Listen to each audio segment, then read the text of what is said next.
Hi, my name is Lily. I'm one of the young critics chosen by the Poetry Society and the T.S. Eliot Prize to review one of this year's T.S. Eliot Prize 2022 shortlists.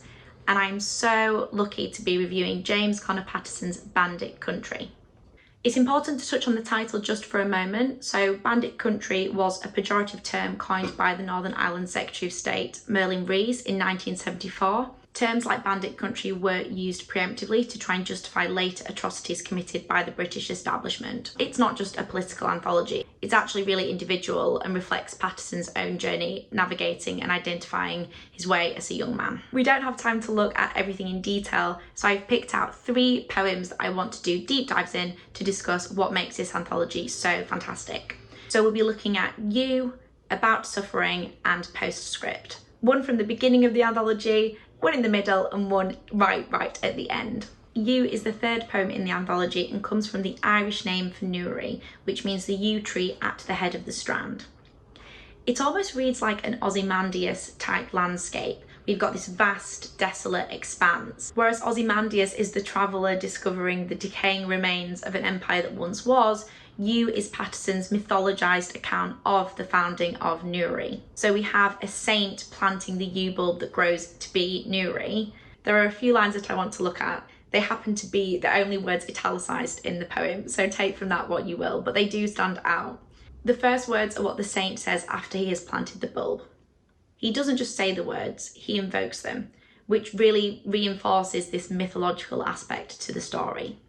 Though only the smallest of seeds, yet growing, shall become the tallest of all things, a tree. These words span across 4 lines, so you can also visually imagine the roots of the tree laying its foundations as it continues to grow. At the culmination of the poem, the tree is bursting further into life and striving to reach heaven. So it grows greater and greater and higher up. But no matter how high it climbs, there's a bittersweet message to the final line, my God, this is where I'm rooted. And I think this itself is a conclusive moment in the anthology as a whole. No matter how far away Patterson is physically from Newry, that is where his roots are. No matter how transformative different periods of our lives are, our roots remain fixed. So we're now going to look at About Suffering.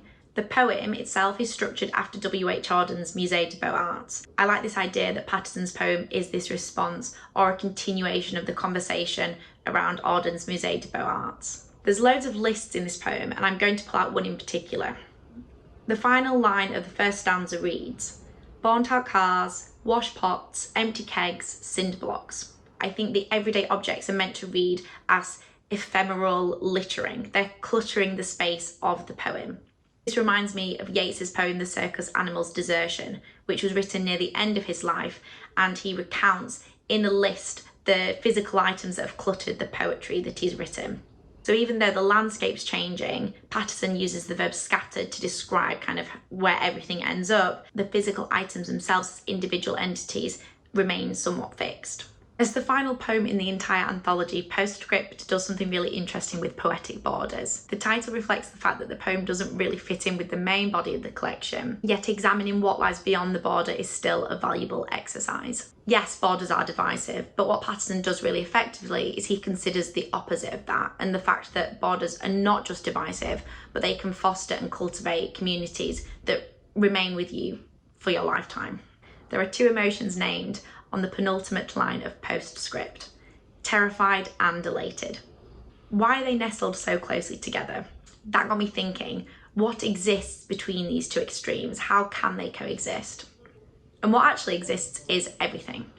The fact that 2 extreme and opposite emotions close out the collection, and not only do they close it out, they exist within the postscript of the collection anyway, is a really interesting open-ended way for the anthology to finish.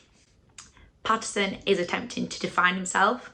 Patterson is reflecting on his own identity. Even as we seek to define ourselves, everything will change, the landscape will evolve once again, and we'll need to go back and add another postscript.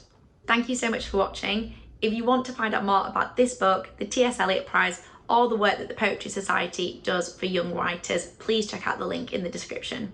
Thank you.